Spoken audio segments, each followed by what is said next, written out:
Let's get started. I want to welcome everybody who's joining us from all over the country because I see lots of different names, some that I recognize, and I know from coast to coast we have people joining us. I want to welcome you to the next webinar in the Remote Strong series, Setting Your Battle Rhythm. Today we're going to have Laura Renner, the founder of Freedom Makers Virtual Assistant Services, and Sarah Skowronski, Principal Consultant of EOS HR Consulting. I'm going to hand it over to them in just a minute, but I just wanted to go over some admin items for everybody. We are going to have Q&A at the end, so please use the Q&A at the bottom of your screen and post your questions. I will kind of be going through them during the webinar, and then I'll pop back in and go and moderate the Q&A session. So, and if you have any questions that come up, please don't hesitate to use the chat and ask me any questions or bring anything up. Before the Q&A, Laura and Sarah are going to have offerings from each of their companies for you that are pretty cool, so you'll want to hear those. So without further ado, I'm going to hand it over to you ladies, and I'm going to pop out for a little bit. Thanks, Jenny. All right, hi everyone, good to see you. And well, I guess I can't see you, but thanks for being here. Just a little bit about me. I'm a veteran and I founded Freedom Makers 5 years ago on April 1st. We just had our 5th anniversary, and we kind of, did a little minor sort of internal celebration since everything going on with COVID, but we'll probably do a more announcement, if you will, later in the next few weeks. And so, yeah, so I started Freedom Makers about 5 years ago. And since then, we've been remote from the beginning. Freedom Makers, we pair military spouses with small businesses to provide support from home. And so because of that, our business is completely remote. And we've spent the last 5 years just figuring out, how do you run a remote business and how do you support people from a distance, and what are the best practices for doing that. And so that's where part of what I'm sharing through these through this Remote Strong series. So Sarah? And hello everyone, my name is Sarah Skowronski. I'm the Principal Consultant at EOS Human Resources Consulting.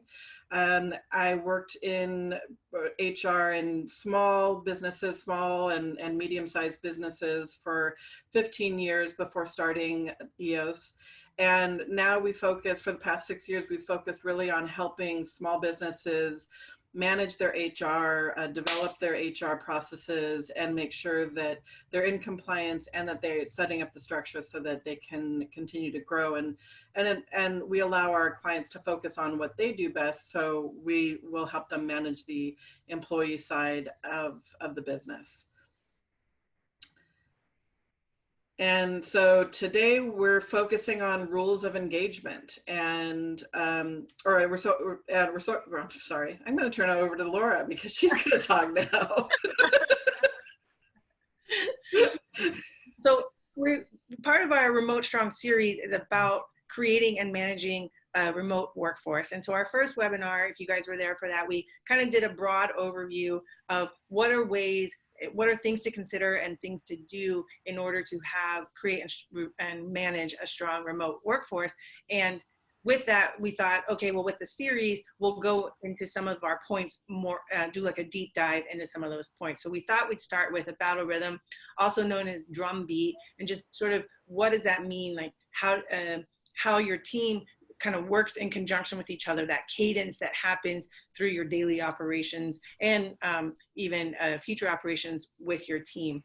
So with that, with thinking about battle rhythm, we came up with we decided the best way to present that is these three aspects of battle rhythm. And of course, we decided to keep it with a military theme, since I discovered battle rhythm as a military phrase. Not everyone knows what that is. So the first one is rules of engagement. The second one is know the mission. And the third is after action. So we'll go into more detail, but we'll start with the first one, which is rules of engagement, which really is about setting the culture of your team, of how they're going to engage with each other, how you're going to engage with your clients, things like that. So we'll go into that in more detail. So the rules of engagement is all about communication, where to communicate, when to communicate, and how to communicate, and setting each of those up. So when you talk about where to communicate, you're really looking at in what aspects and what avenues are you communicating with each other, and when is the appropriate time to do that. So it could be via text, or it could be via Slack or Microsoft Teams, or via email, but making sure that that's defined for your employees so that they know where they need to put that information so that it can be found by others. Right. And that goes to that rules of engagement, right? When you think about working in an office, you don't necessarily need to define that, because especially if you can just yell it across the room, or maybe not yell, but you can talk to each other across the room. And so it's less about where do you communicate. But when you're remote, you have to think about that and annotate that in your rules of engagement. So, you know, for client stuff, we use this platform. For urgent stuff, we use this platform, right? So like at Freedom Makers, we discuss clients and projects in Asana. For urgent things, we do in tasks, and email is mostly just with our clients, we'll communicate through email. And how about you at EOS, Sarah?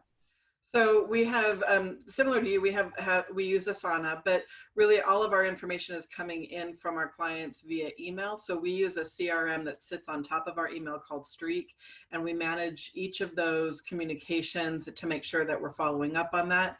If it's something bigger, like a bigger project, or even kind of a mini project of onboarding a new employee where there's set steps, we'll use Asana for that. And if it's just asking a quick question, we use Microsoft Teams, and we did use text messaging for that. But as we grew and as our client base grew, that became cumbersome and hard to track who we were talking about. So having a tool like Slack or Teams, where we can compartmentalize by the client, we are able to track the conversations and make sure that we're following up in an expedient manner. I think that's a great point about where to communicate, right? Because when you're doing it on text, then you're having multiple conversations going at once, and they're not organized. And that's kind of that chaos that is not a battle rhythm, right? And so when you have the rules of engagement about where to communicate, that reduces that chaos. And that's what creates your battle rhythm. Right. And related to that then is when to communicate. For example, having set meeting times, and we always recommend that to our clients, like have a standing meeting with your Freedom Maker, same time every week, and it's rarely rescheduled. It doesn't need to be scheduled. It just stands there. It's just existing. Mm-hmm. And then also level of urgency. So at what point do you need to call or text or do something else? So that's part of that when to communicate, is having that clear as well. Right. And whether it's a one-on-one or a stand-up check-in, so we have a daily check-in meeting where we're going over client issues and making sure that we understand what's happening, and cross-training and cross-communication of, you know, if somebody has a specialty in something that they can help out with, we have that during that time. We also do a weekly call where we are doing more training and more bigger picture and business development type of things. But like you, we also have weekly calls with our outsourced clients. So if we're engaged with a client on a regular basis, we're also creating these rules of engagement with our clients so that that communication continues on, and we continue to build that. Wonderful. And finally, how to communicate. And that's really around sort of the language that you tolerate, or yeah, I guess that's a way to say it. But also how you want your team to engage with each other. For example, the process for decision making, but also what kind of boundaries you're willing to set. And so Sarah and I were joking about this the other day, where I was saying it's almost like having a safe word, where it's sort of, it can be where you might have it where your team can have a phrase that they use that means something that everyone understands what that means. And so an example is, I was reading this blog where these two co-founders they were chatting all day, every day via text or WhatsApp or whatnot. But sometimes they needed quiet time to be able to focus on whatever they were working on. And so it wasn't that they didn't want to talk to the other person or they were annoyed by the other person. It was they just needed to focus. And somehow they came up with this phrase called tree time. They don't remember where that came from, but that became their phrase for, look, it's not you, I just need to focus. And so then it wasn't like offensive or hurtful to the other person. It'd be like, hey, look, I just need a couple hours, I need some tree time. And the other person knew what that meant and they weren't hurt by that. And so I started calling it a safe word, and Sarah in her HR wisdom called it boundaries.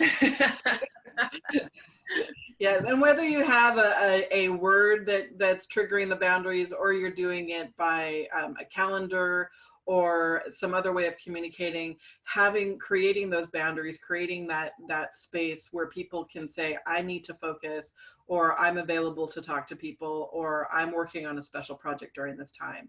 I actually have on Wednesdays, I have a CEO day. That is my day that I am supposed to be focusing on the business and focusing on things that need to be done for the business. And so those are times that I'm not generally scheduling things, other meetings, but to hold that time, and my staff know that, okay, if I need to ask for this time, I need to ask for it rather than just assuming that Sarah's available. And related to that too is maybe time, right? Like if it's after hours, especially with people working remotely, work hours becomes more fluid. And so also setting your rules of engagement for when or expected response time based on time of day. Or do you want to talk more about that, Sarah? Yeah, first of all, you want to be careful that you're respecting people's boundaries in terms of not, if you have an hourly employee or you have somebody who's working, that you're not extending past 8 hours a day or something that's out of norm. But also remember that just because people can work doesn't mean that they should be working. It's important to have some sort of balance and make sure that people are stepping away, and to respect that this isn't necessarily going to be a 8 to 5 position, especially right now, because there's so many more things coming into our home space. There's more distractions that employees might not be able to sit in a seat from 8 to 5. They might need to go and take care of their child and help them get started on a class project. Or there might be a distraction because everybody's on the internet, and so they're not able to actually get work done right now. So having some flexibility around that. And again, it's making sure that that's communicated, that you understand that, and that they know when they're going to be available, so that you know when they're going to be available, and then how they're communicating is done appropriately. Fantastic. Yes. So that's the key thing too, I think, is when you're thinking about and trying, you probably already have some sort of battle rhythm, and maybe it's chaotic and you want to get it less chaotic or less frenetic. And so you got to take time to stop and think about, what do you want your battle rhythm to be? And this is step one. Stop and think about, what are your rules of engagement? Where should people communicate about certain things? When should that be communicated? And how do you want your team to talk with each other, as well as engage with your clients? And also to that point, I think it's important to realize that it's going to change over time. So as I said, we started with text messaging because there was only 2 or 3 people on the team, and we only had a certain number of clients that we were dealing with. But as our team is growing and as our client base is growing, we had to switch to a program which is called Microsoft Teams. And even with that, we're continuing to grow. This morning I had our morning check-in call, and we actually pulled that up and shared that screen and talked about how we could meet on video using that. And so we're continuing to learn and to add on to what these rules of engagement are, and adding on to that battle rhythm. It's not a one and done. You have to continue to finesse it and continue to make it better. Sorry, working from home, you have dogs. And so you just want to make sure that you are not locking yourself in and saying this is now written in stone, but that rather this is where we're starting from, and let's look at how we can continue to improve that. Exactly. Like I think we went from text to Slack And then once we got on Asana, we didn't really need Slack anymore. And it was one of those team calls where we're like, why are we still using this? And so then there was like one thing we were using it for. We shifted that around, and then we let go of Slack. And so what works for now, I always say I'm a fan of the 80% solution, right? If it gets 80% of it done now, do it, and then figure out how to make it to 100% later. Right. All right. All right. So the second part, oh, go ahead. No, carry on. The second part is knowing the mission, right? So now you know how you're going to engage with each other. Now you got to know what you're going to do.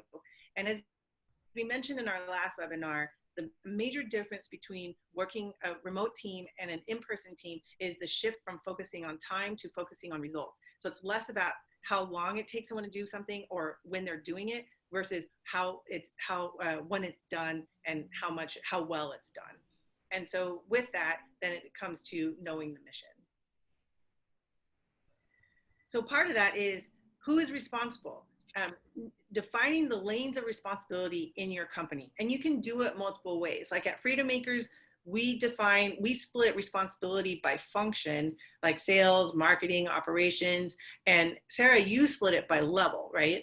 Right. So we split it by kind of a base level we have administrative, and then our generalist who does a lot of the routine tasks, and then our consultants who dig into deeper kind of bigger problems and issues with our clients.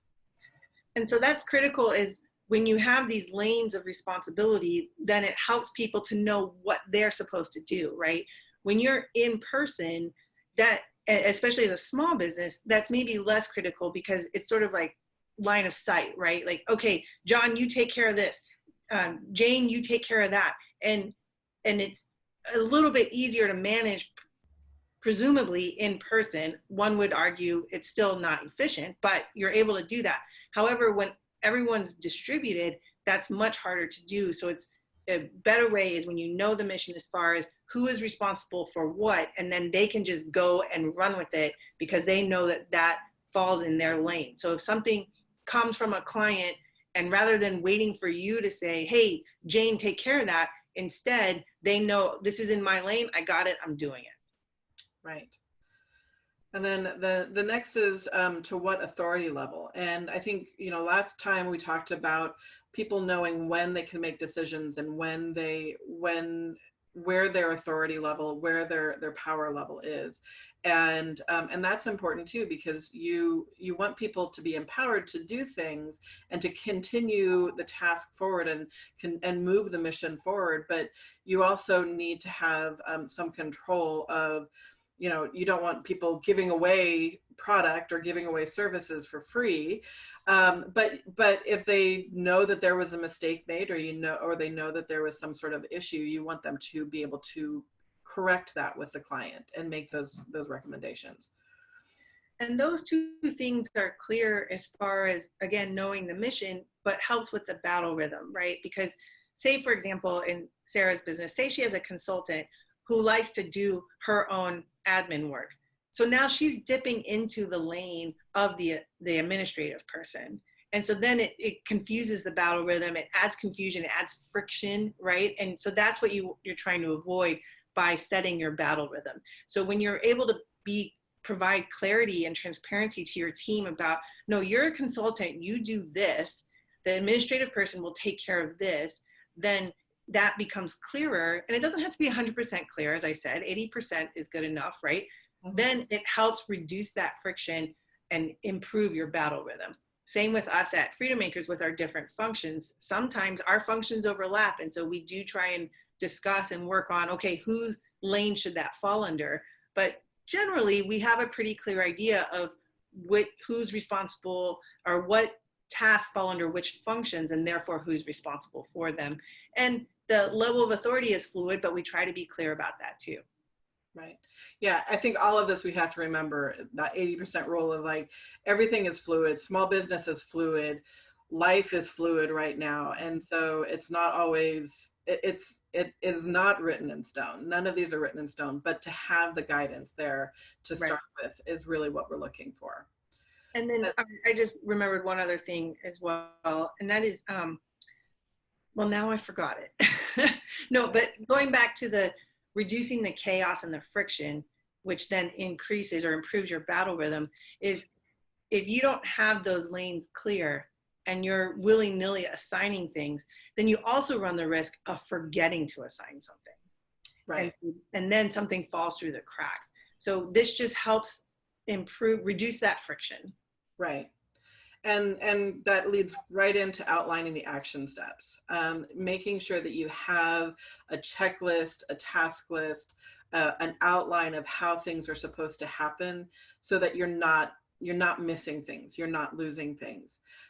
Just yesterday, I was listening to a call, and they were talking about a study that was done at Johns Hopkins Hospital by Dr. Peter Provost, and he did this study about how in an ICU that the doctors they knew what they were supposed to do, but there was still infections happening. There was still people dying. And when they implemented a simple 5-item checklist, which were simple things like washing your hands and making sure you were pulling clean tools out, that they reduced the number of deaths and infections dramatically. And so, granted, we're not all saving lives, but having those steps outlined allows us, even the smartest person in the room is going to forget some step along the way if they get distracted. In this time of multitasking, especially when in reality you can't multitask, you can't move from one thing to another without losing some brain focus. And so having those steps outlined is really important, so that we can go through the checklist and make sure we completed everything we needed to complete. And I heard a great phrase a couple weeks ago, and she called it mental RAM. And when you don't have the action steps outlined outside of your brain, you're using mental RAM every time you do something. And that then you're just taking up space, right? So by outlining the action steps, you're able to let someone else step in and take care of it for you. But 2, then you have that checklist, so you're using less mental RAM to do things, even though you think, oh, it's simple, of course I'm going to remember to wash my hands. But then it's surprisingly you don't, because that's why there was an issue, right? And so reducing that use of mental RAM helps with also reducing that friction and just getting more stuff done successfully. Right. And then the last is keeping to the schedule. And so this is important that you continue to move forward, that you continue to keep on a schedule, whatever that is, whether it's your meeting times or when things are supposed to be completed, you're actually maintaining that schedule. And as a manager or as a business owner, you're setting the example to your employees to make sure that they know that this is our schedule, this is our battle rhythm, and we need to continue to keep to this and mark the things off the checklist and follow up with clients, whatever those steps are, that we are leading by example. Yes, as a mentor said to me, it's not what you preach, it's what you tolerate. And so if you're always skipping your standing check-in meetings, you're communicating to your team that those meetings don't matter. Or if you're always rescheduling them, or if you're blowing past the deadlines that you set for your tasks without explaining why, again, then you're telling your team that task deadlines don't matter. And so it's okay to push out a deadline, but say why and make sure there are valid reasons. And if this is happening a lot, then stop and take a minute and think about, okay, why are we not holding to our meetings? Why are we not meeting our task deadlines? And reassess and redefine your rules of engagement so that you will have higher success in meeting those, keeping to that schedule. Right.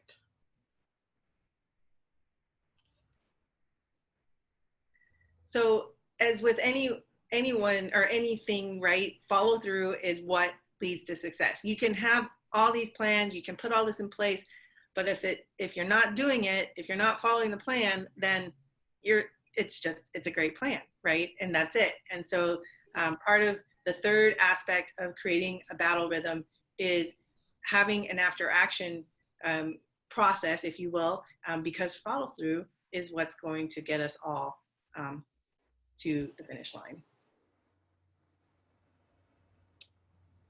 So after action, this includes accountability, which we talked about a little bit with following the schedule. Make sure you're applying the lessons learned, sharing the structure with others, and then having backups for those. So with accountability, you know, as I said, you are holding yourself accountable when you're setting the schedule and keeping to the schedule. But in this term, you're actually holding your team accountable for the things that they have been assigned and for following through on the battle rhythm and following through on the processes that have been set up.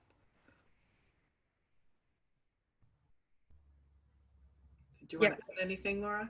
Well, and just, you know, going back to when you have those lanes of responsibility and levels of authority, you're able to hold people accountable, and they're able to hold you accountable, saying, why did you give that to Jane? That falls under John. And you can have that sort of engagement with each other, saying, wait a second, this is how we agreed to do it. Let's do it the way we agreed to. If it's not working, let's change how we agreed to do it. Right, right. And again, going back to looking at if something's not working, does it need to be revised or reviewed? And that goes right into applying lessons learned. Well, if we can go back to using the example you shared about that Johns Hopkins story, right, that came from pilots. He got that idea from pilots. And back 20 years ago, I think it's all electronic now, but 20 years ago, they had these special clipboards that you could literally Velcro to your leg, because they had checklists for the aircraft inspection before you got on, getting the aircraft started, getting it taxied to take off, once you're in flight, once you're landing, and the post-landing inspection. They had checklists for everything. And they literally, you could Velcro it to your leg. It was the small size, the size of your thigh, so that it sat right there while you were flying. And the thing is pilots use that, right? And even if you're like, oh, this is muscle memory, I know it, you still have it there to check, right?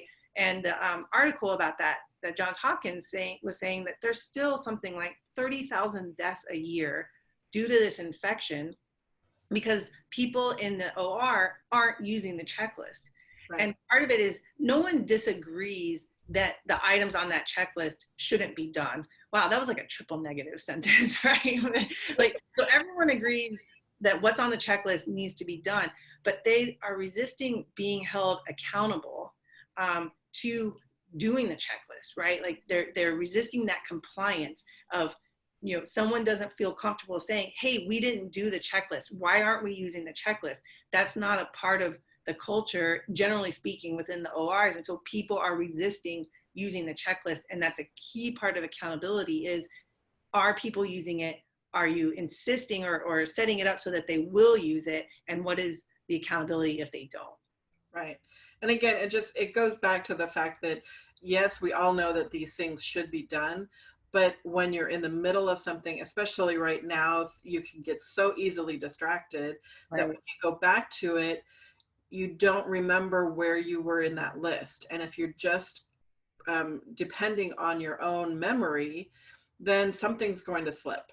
And having a list and saying, okay, yes, I did this, and mark it off, then you can come back and you can look at the list and say, okay, I'm on to the next thing now. Right. Reduces mental RAM, reduces friction. I'm all about my cliches. All right. So applying lessons learned. This is making sure that when there are things that need to be changed, when things are not working in the process that you set up, that you're going back and adjusting that. Don't just keep using the same checklist if it has wrong things on it. You need to go back and correct it and adjust it and review those items once you've completed the action. Exactly. Anything else you want to add to that one? You know, I know we had stuff, and I'm totally blanking right now. But I think you covered it. And a big part of just always willing to go back and reassess and be like, how is this working? How do we make it better? And what can we do to make it better? Right, right. And then sharing the structure with others. So this is where having templates set up, having things set up so that if somebody is unable to take on their responsibility, somebody else can step in and know what needs to be done. It's not all up here in my head. It's somewhere where somebody else could step in and follow through and complete those tasks. And I know you're working right now on a continuity plan, and that's a huge thing for a small business to have, because there are a lot of things that a business owner just does that nobody else knows how to do. Right. And I think that goes back to everything we've been saying about knowing the mission and having the rules of engagement. When you're in person, it's institutional knowledge becomes easier to share, and it also becomes easier to create. And that's risky, because then if someone unexpected, like if they fall ill and they can't come in, now you've lost all that institutional knowledge. And so by being able to share the structure and keeping the structure updated reduces the institutional knowledge that then someone else has to learn when they come into a role. And so the more that you have captured, updated, and shared, then the less risk you have of losing institutional knowledge when someone goes offline. Right, right. And then the last one here is to have backups. So it's important to, while we have everybody in their lane of authority and in where they're supposed to be working, it's also important for other people, especially in a small business, to know how to do those things, so that they can step in and easily take on that checklist and easily step into that role if they need to, even though it may not be their lane of authority. Exactly. And that's, when you have a big team and you have multiple people in a lane of responsibility, then it's almost like backups are kind of automatic. But when you're small and you may only have one person in each lane, it's kind of nice if someone else knows it enough to be able to at least say, I know where to go to find that in case I need to fill in unexpectedly. So it's just nice to have those backups in that way. Right, definitely. You just want to do things with limited disruption. Right. Reduce the friction. It's all about reducing the friction.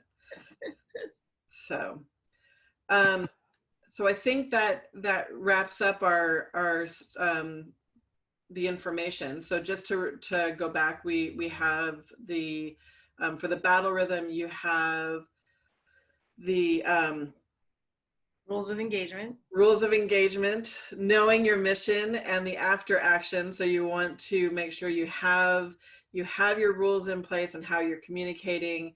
You know what the goal is, what the mission is, what you're working towards, and then following up and continuing to grow and continuing to hold people accountable to these rules that you've set. And I'll finish with going back to that doctor. One of the things he said was, you need to give time, you need to create space for people to review how things are going and make improvements, right? And so maybe you set aside once a week, a quarter, a month for the team to come together and say, how can we do this better? What's working? Where are the gaps? And let's make those 80% changes so that we can get, or 20% changes so we can get an 80% improvement. All right. So as Jenny mentioned, we do have some packages that we wanted to offer you. From EOS Human Resources Consulting, we're offering the pandemic policy package. As we discussed last time, there are a number of policies that have come into play now under FFCRA, which is the Family First Coronavirus Response Act. This act is in effect through the end of the year. So even if you have employees who are furloughed right now, when they come back to work, you need to have these policies in place. And it includes an emergency paid sick leave, emergency family medical leave, and then the request forms for these. These leaves are reimbursed 100% by the government.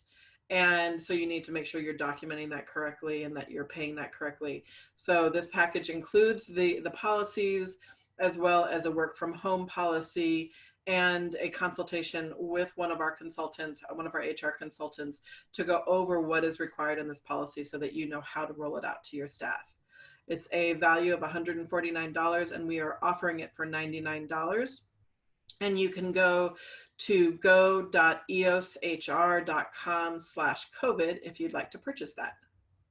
And this is all about rules of engagement right here. This is. All right, so with us, as I mentioned at the top of this, we have spent the past 5 years really focusing and learning on how to build systems and battle rhythms for remote teams. And so, as I mentioned, you all already have a battle rhythm. It's just how do you reduce the chaos and the friction within it to make it a more efficient rhythm. So with us, we'll review what you currently have. We'll survey your team for what are their roadblocks. And we'll put together a recommendation for you on how to reduce those frictions and chaos. So normally that's $300. We're offering it for $150 using the promo code COVID. You can use the QR code or that link to go ahead and get that scheduled. All right. So with that, Jenny, would you like to let us know if we have any questions? I do want to mention that we have our next webinar. It'll be in 2 weeks, and that one is around building a culture of trust. And so be on the lookout for that announcement and registration. Sure thing. Oh my gosh, I sit here and practice with you guys and learn about this, and I still think I go listen to your webinar, and it's such great information. So thank you, ladies. Really good. And Sarah, we will have you using rules of engagement pretty soon and all this military jargon in your normal day-to-day. I feel like I'm translating for all of the non-military people out here. This is what it means in the real world. Exactly. It's a great partnership. So. Okay, so first question is from Diane. And well, first of all, she also says go Air Force. That would be to you, Laura. Okay, so she was talking about, and I think this question popped up in the last section. I know it did, and she's asking about a more trusted delegation. And I think that's when you were talking about sharing, you know, and your backups and everything, you know, you have to have a trusted delegation. Can you guys speak more to that about these backups and lessons learned and sharing everything for your after action? Well, so when you say trusted delegation, my first thought is one of the things I always say are the 5 levels of delegation. And so level 1 is do exactly what I said, how I said to do it, tell me you did it, things like that. Level 2 is go research it. Based on your research, I'm gonna tell you our next step, and then I'll tell you whether or not I want you to do that next step. Level 3 is go do the research, give me a recommendation, and then I will say, yes, go with that or not. Level 4 is do the research, give me a recommendation, do it, tell me you did it. And level 5 is I don't even need to know that you did it, right? So those are the different levels of delegation. And you can, when I first started, I would choose my level of delegation based on the function and how much I wanted to let go of that function personally. Then as we've grown, it's become also about the people involved. And I was speaking with a mentor about, you know, with one of my employees, well, all of you, but in this particular example, one of my employees, I trust her tremendously. She's at level 5, but when we hire a second person, what if that second person I don't trust as much?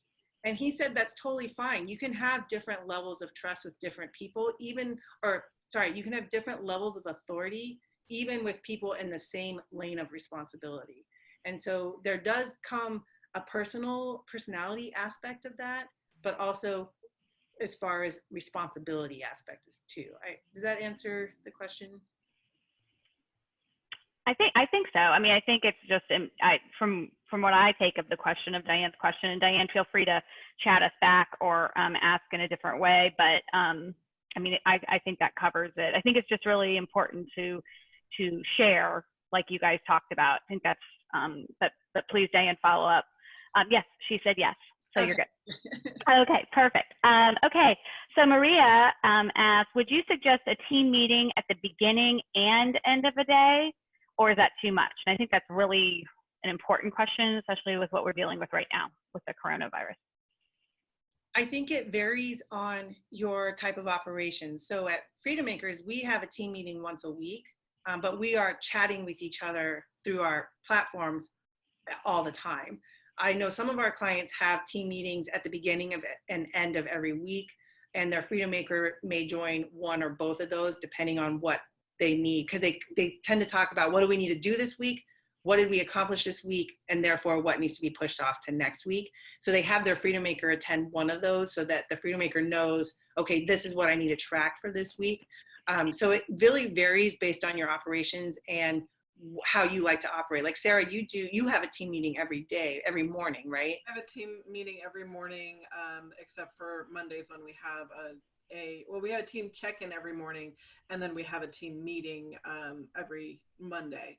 But it also depends on what type of work you're doing and if there's something that needs to be prepared for the next day. So it might be that in the morning you're checking in on what do you need to work on, what do you need help with that day, and at the end of the day it might be, okay, in preparation for tomorrow we need to have these things prepared, especially if there's people maybe who are working later in the day, or if you have kind of split shifts or people doing different things at different times.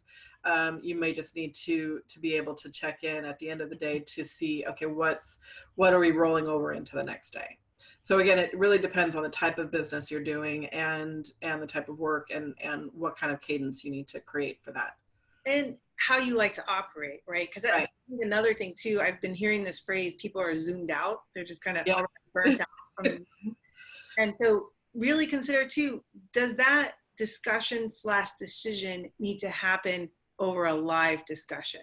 Can right. it happen in written form through Teams, through Asana, through Slack, whatnot? And so that's something else to consider too. How much of your engagement needs to be live video versus written, and then from there determining how frequently you need to have your team meetings or check-ins. Mm-hmm.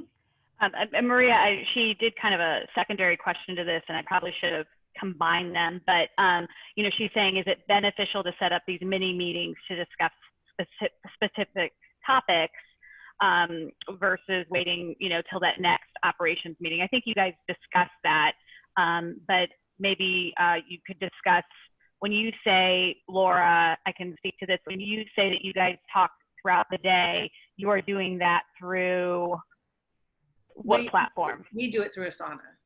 Okay, and Sarah, you keep up with your team through Teams? Yeah, Teams, yeah.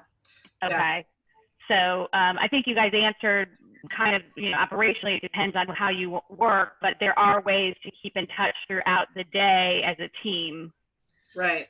And I'll add to, one of the things we do is we have, at Freedom Makers, I have an individual with each function. And in my case, it's one employee each, right? So I have an individual meeting every week with each of my employees, and then we have a team meeting where we all come together. And for each of those, we do have but we have a project within Asana where we can go in and add topics we want to discuss during that meeting. If it can't wait until that meeting, then that's usually they're texting me like, hey, can we talk about this? And I might just call them, or we can just discuss it over text real quick. But if it's something that can wait until the meeting, we just throw it into our weekly agenda and we discuss it during the meeting. Our weekly check-in meeting, we have a standing agenda where we just go over. In a way, it's sort of our water cooler, because, for example, marketing's not going to know what operations is doing because they don't see each other's projects. And it's not that we're holding it from them. It's just that we have so much going on. They don't know that stuff. So it's just a chance for everyone to come together and share in a fluid manner what's happening. No, that's good. There's a question that came through on chat to the panelists, and it basically deals with those lessons learned, and kind of like, Sarah, you used the word finesse, finessing your communications and what how things are working out for you. How often do you guys suggest you finesse things? I mean, weekly check-in, or kind of change things up, or just do it quarterly, monthly? Because I mean, a lot of change, one person misses a meeting and they could miss the change. So how often do you recommend that you examine your procedures? I think it should. I think it's kind of twofold. One is that when you realize that there's something wrong with a process, you want to address it right away. But part of that then is making sure that you're communicating that and consistently communicating that back. So if you are making a change, to address the person who is missed a meeting, that needs to be communicated in a way that now everybody is aware of that change, however that is being brought about. So again, it goes back to how are you communicating, and part of that is communicating a change. So it might be that you choose to do it on, like I would, off the top of my head, I'd say, kind of gathering up those changes and either on a weekly call or a quarterly call, or having these are the things that we changed. These are the things, this is the most up to date. Gotcha. No, that's good. Laura, do you have anything to add? Yeah, I'll add, well, I think at Freedom Makers, what we do is we have a quarterly call. We call it the vision call, and we discuss what we liked about or what we feel we accomplished in that quarter.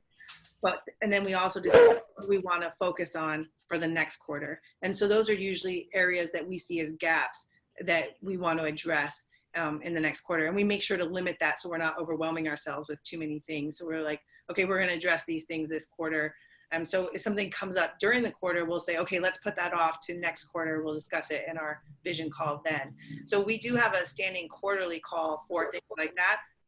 But then added to Sarah's point, we do also on the spot. I like to call those pebble in the shoe problems, where they're like not necessarily a big deal, but they're so annoying, and they take up your mind because it's not stopping you from walking, right? But it just drives you nuts. And so I always say, well, address the biggest pebble in your shoe, and then when you get relief from that, the next pebble will start to annoy you, and then address that one. And so to Sarah's point, like as those issues come up, as you see those gaps, do the 20% solution that's going to give you the 80% relief, and then periodically, like quarterly or however long, sit down and think, okay, what do we want to address that's bigger than a pebble in our path? That's great. No, it's good. Okay, so finally, Kristin Washington has some really nice feedback, said this is really good information, and she wants to help promote these webinars. Yes, Kristin, as you know, it answered your first question. We do have more coming up, as Laura's talked about. Laura, you said in 2 weeks, so that would be April 30th? Yes. Same time, 11 a.m. Pacific, 2 p.m. Eastern. Yes. So, Kristin, hopefully that answers your question, and we do appreciate, you promoting that for us. And we will also have this posted to an email, follow-up email, this webinar that you can share as well. So all of the information is recorded and saved, and you will receive a copy of it as well. And we'll send the announcement of the next webinar to people who registered for this one, so you don't have to worry about missing that. So. Yes. So that's great. Lots of great questions, lots of good information. Ladies, do you have anything more to add? I'll just say thank you for joining us, and I hope it was helpful, and we're here to help as you adjust to having a remote workforce. Yeah, thank you so much for joining us. We really appreciate this, and we want to do this just because we feel like it's important information, and so and we're glad that people are able to join us. Especially with all the bombardment of webinars going on, we appreciate you joining us. Yes, thank you. Oh, and with that, we will see you in 2 weeks. Take care.